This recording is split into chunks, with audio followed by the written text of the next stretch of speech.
Next up, taking a peek at the media screen for the vehicle. So this is going to be the only screen that's available for the GR86. It doesn't matter if you're in the regular or the premium version of the vehicle. So nice look, basic layout overall. It is an 8-inch media screen. Like I said, only available option.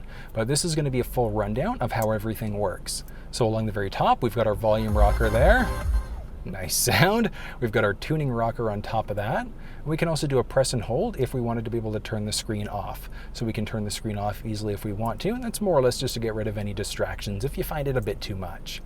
We can see our outside temperature, our current time, if we're currently connected to a phone, as well as the phone information there. And let's kind of move down around the side. So if you're on any other screen, maintenance, whatever the case may be, just going to press the little home icon there to get home.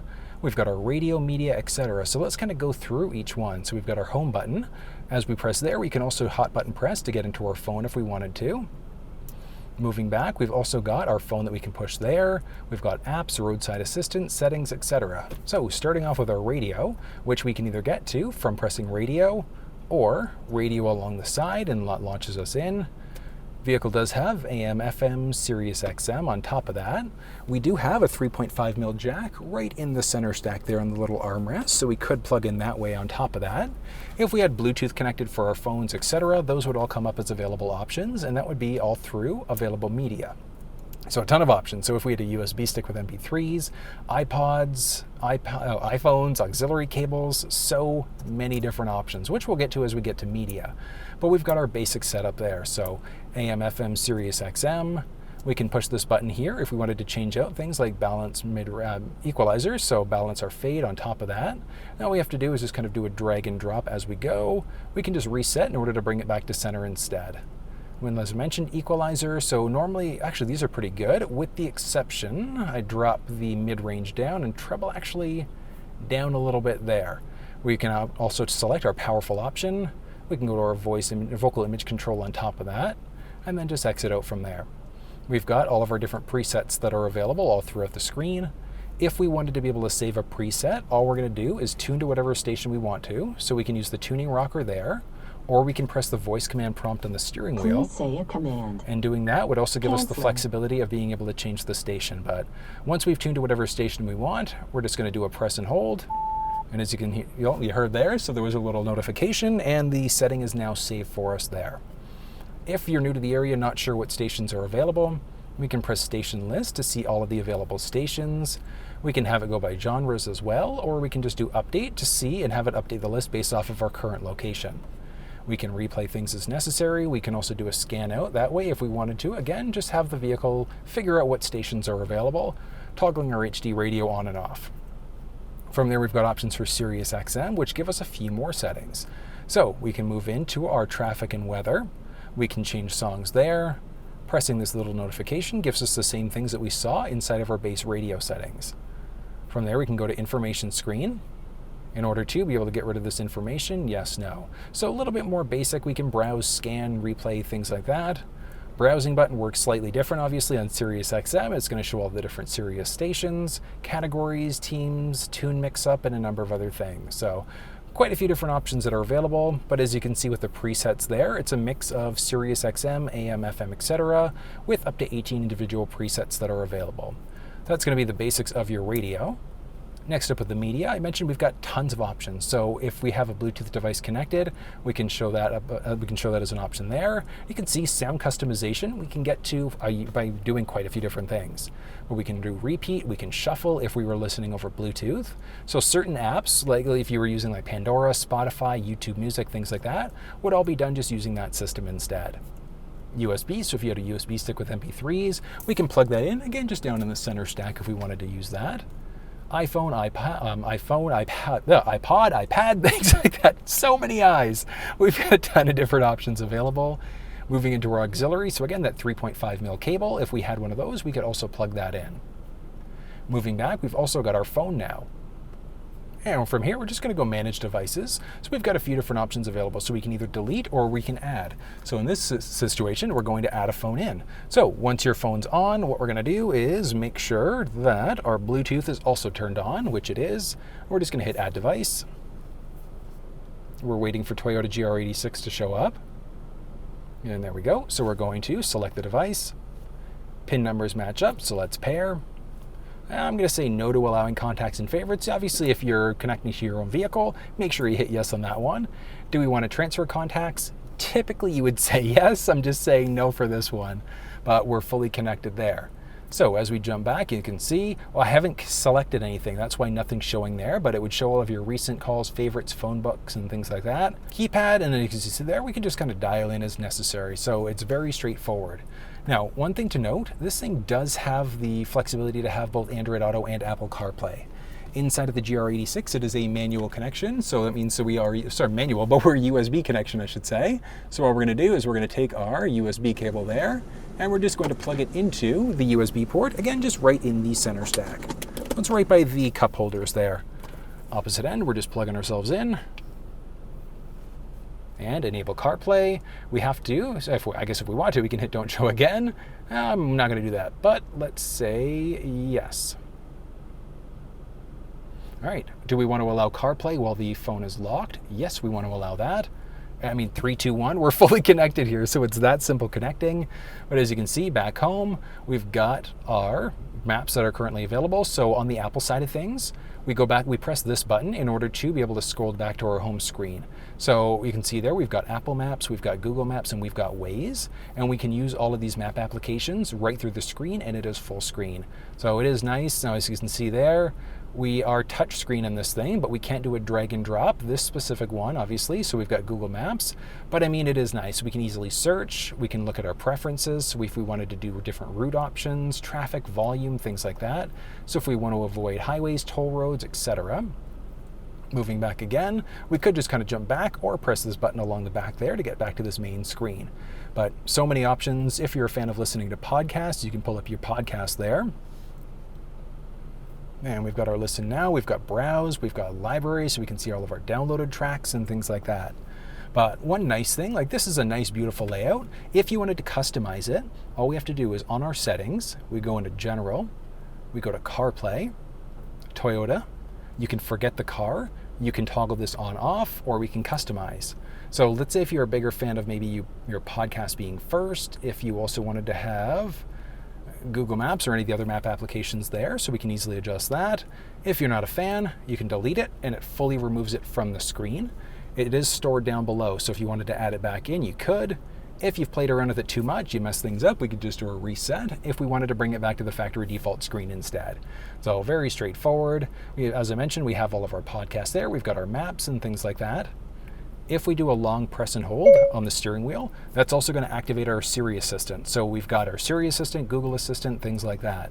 But I mean, as you can see there, very straightforward. We press the home button in order to get back to the main screen, or under our apps there, I wonder, could we do shortcut to add in CarPlay? Apps. It doesn't look like it. No, phone. No, unfortunately not. Okay, so we can't do a hot button press there, but just under apps, all we do, CarPlay in order to launch back in. So it's that straightforward, setting up Apple CarPlay inside the vehicle, and then all we have to do, if we want to, just disconnect. And as you saw there, fully disconnected under apps, it's now fully disconnected. So it's that easy setting up an iPhone and connecting to Apple CarPlay inside of the Toyota GR86. Right now, setting up an Android device is the exact same process. So obviously if we weren't on the screen, if we were on the home screen, all we're going to do is press phone, and then we're technically still connected to the iPhone, so we can dial in there. We go to manage devices, we've got all the different devices. So I'm actually going to delete, and as you can see there, a few seconds, and the phone is deleted. So it's that simple, deleting a device from the vehicle. But let's set up, so let's just go back from there and let's connect a device. So we're going to add in, and on the phone, we're going into our Bluetooth, and we're just going to, again, wait for Toyota. We can see it there. Pin numbers match up, so let's hit OK.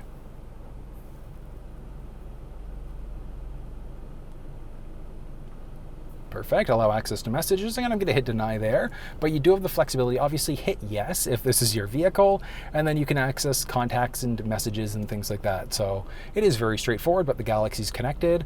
if you were fully connected there, you would show your recents, favorites, phone book, you can manage devices, or go to your keypad there on top of that. So again, very straightforward to be able to set up either an Android or an iPhone device, but very similar to the iPhone side of things, we also have the flexibility of, I just noticed this, we've got a hot button press for the app screen. Aha. Cool. All right, so we've got that, but we can also jump into our Android Auto on top of that. So again, same idea. We're going to take our USB cable and we're just going to plug it into the center stack there. Opposite end of the cable, we're just plugging ourselves in and unlock, and we're going to hit yes there because we want to enable. We're just clicking next, and it should. 5, 4, 3, 2, and are we connected? Yes, we're fully connected. Perfect. All right, so as you can see there, we've got our maps. I guess it just doesn't know where I am right now. So very straightforward there. We can easily search for addresses. We can increase or decrease our view there. We can switch up the different map views, so different options there. We can also move in here if we wanted to go to traffic, satellite, we want to change our route options and things like that. We've got our podcast down below. We've also got notifications on top of that. We can also search by, there we go, our Google Assistant. So we can push the button there, or we can just do a press and hold on the steering wheel if we wanted to use our Google Assistant that way instead. Along the very bottom, we've got this little button, which brings us back to the main screen. And from here, you can see a few things. Big one is the only map application available here is going to be Google Maps. So the phone does have Waze installed. Unfortunately, the media screen here just doesn't have support for it as of yet. Like, fingers crossed, hopefully, but it's just not there yet. So we at least do have Google Maps because this thing doesn't have factory navigation, unfortunately. But I mean, at the same time, it still is nice that we can connect this way if we wanted to use a map application. So we do have that flexibility. Now, very similar to the iPhone side of things, we could technically customize this tray. All we're going to do is search for Android Auto on our phone. But the kicker, though, is that when we do it, we don't have quite as many options. So we're searching for Android Auto, we go to our settings, and as you can see there, quite a few different things. Like, we can customize the launcher if we want to, but any changes we make here, we actually have to disconnect from Android Auto and then relaunch it for anything to take into account. It's not dynamic the same way on the iPhone side of things. We've got our Google detection, we've got start Android Auto while the phone is locked and things like that. It does show wireless Android Auto. Unfortunately, the media screen here doesn't have flexibility to connect wirelessly, so it's strictly through a USB connection. And again, we're just going to disconnect if we want to be able to essentially delete Android Auto. So we fully disconnected there, and as you can see, we're deleted. And then we just go to manage devices. We've got all of our connected devices. We can connect to any of the other options, or we just hit delete, okay. And as you can see there, 3, 2, 1, the phone is now disconnected from the vehicle. So that's that easy, setting up an Android and iPhone device inside of the GR86. All right, next up, we've got our app screen, which you saw earlier. So we've got our SiriusXM travel link, Android Auto, Apple CarPlay, or we can also call roadside assistance if necessary. We can do it either there or through that part of the screen. Moving through, we've got our settings there. So a ton of different settings. We can change out our clock. So if we want to go, time setting, change out hours, minutes, day, year. This is off like a teeny little bit. Okay, I'll adjust that later. Oh, let's do auto. Perfect, I think. Maybe, who knows? So we've got the auto setting there. We can set up unique driver profiles. So if you've got multiple people driving the vehicle, we can set up our own languages. We can save our presets and things like that for an individual profile. Options for display, so we can turn the display off if we want to. We can also adjust how bright it is. We've got our brightness contrast, which we can also adjust out from there, just going based off of our default settings. Display that we just touched. We've got Wi-Fi, so we can connect to a Wi-Fi network at home. Benefit there is that updates that are available, it'll let us know. We've got our reminder screen, so for maintenance, for your own birthday, or for your anniversary. That's kind of neat. Oh, anniversary. Sorry, honey, but the car reminded me this year. So good. We've got different options for our startup screen. We've got our rev indicator on top of that. And we can also turn on the buzzer here. So we can adjust some of those settings in the screen or directly through the cluster screen of the just right above the steering wheel. Options for camera. So we've got our steering angle lines. So as we throw the car into reverse, you can see there. So we've got our steering lines that are there. So whether or not those ones show up, it's going to be a matter of preference. What language do we want? English, French, or Spanish? Do we want to have our home screen shortcuts that are available? So if we jump back home, we've got all the different shortcuts that we can add in there if we wanted to. Back from there, we can also do a software update. We can do a factory reset. So if we're selling the vehicle, we could, we've also got our system information there, and then our open source software info. Moving back, we've got audio settings, which we saw some of these settings there, so sound customization. We can get to that one a few different ways. We've got our virtual bass, so we can also adjust that out. That's pretty good.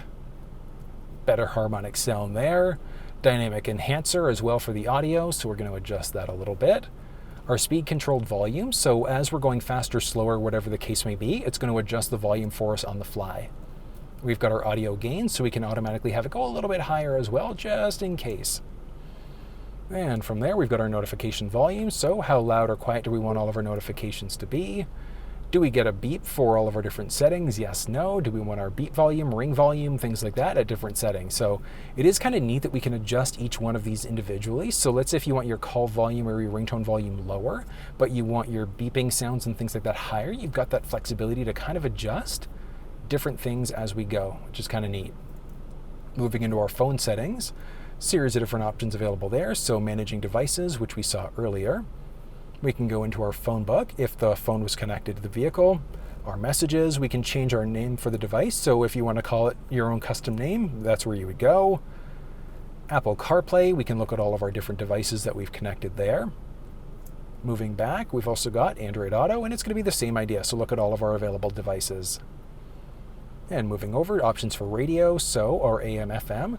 We've got our HD settings and all of our different save settings there. Save bookmarks, our sensitivity settings, and then SiriusXM. So tuning to start, we can tune to scan.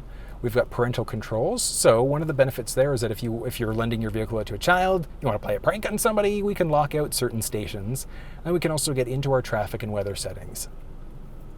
Last up is going to be a few different things. So our Eyesight. A few different options. So our pre-collision braking. If the vehicle recognizes a potential collision, it's going to automatically brake for us. Lane departure warning. So if we start to veer over into another lane without signaling, we'll get a warning. We've got some different options for our cruise control settings, depending on our own personal preferences. Our lead vehicle acquisition sound. So if there's a vehicle that's in front of us that's actually moving, it's going to let us know because we've got our monitor built in, just using the camera in the front end of the vehicle there. And then we can also have it drive on the left or the right lane, which is kind of neat. Moving back, we've got our reverse braking. So as we go to back up, if there's an obstacle behind us, it can potentially automatically brake or just sound an alarm. We can easily toggle any of these things off if we want to. Keyless entry system, a few different options available there. We saw a few of these earlier, but as we want to unlock doors, is it just the driver door or all doors become unlocked when we use the key fob there? Do we want our hazard lights flashing on top of that? Do we want our defogger running unlimited, so essentially indefinitely, or just for 15 minutes? Do we want our interior lights staying on for a specific amount of time? Our light sensors, our welcome lighting? Do we want to have a one-touch lane changer as we go? Which, it's kind of neat, so it's essentially just going to flash 3 times. So as we go to use our turn signals and things like that, it's going to flash 3 times as necessary. We've got our blind spot detection, so it's going to highlight orange on our side view mirrors, letting us know that somebody's in our blind spot. Our responsive headlights, it doesn't give you a visual, unfortunately, but it's essentially the headlights are going to bend dynamically just based off of what's currently going on with the steering wheel, which is kind of neat. Different options for warning volumes. Do we want to be in either kilometers or miles there? And that is going to be the basics of all of the settings. So many different settings. We've got our maintenance there, so we can see when we last did our oil, tires, oil filter, maintenance, etc. And then we can also reset everything as necessary. So if you're changing out all the filters yourself, you've got that flexibility. And back up from there, we can also add in a dynamic shortcut. So we saw these a little bit. So if you want to, we can add in different shortcuts for different things, adding in different options for phone, for apps. It's kind of neat. For different settings. Okay, it's kind of nice. So we've got some different options there. And as we add in, you can see we've now got a dynamic shortcut for different settings. So we can kind of fill up these pages as necessary based off of the settings that we typically use. But that's a lot of stuff to cover off, but everything you need to know about the media screen inside of the Toyota GR86. Very similar to a lot of the other Toyotas that we're going to see for the Toyota lineup. But a few other things to point out. I mentioned all of these different buttons. So we've got a hot button press to go home, to our phone, to our app screen, into our radio. And then once we're in the radio, we can also press this if we wanted to change between all of our different stations there. or do we just do a hold if we wanted to kind of seek out that way instead? So quite a few different options, but it is still pretty nice all at the same time.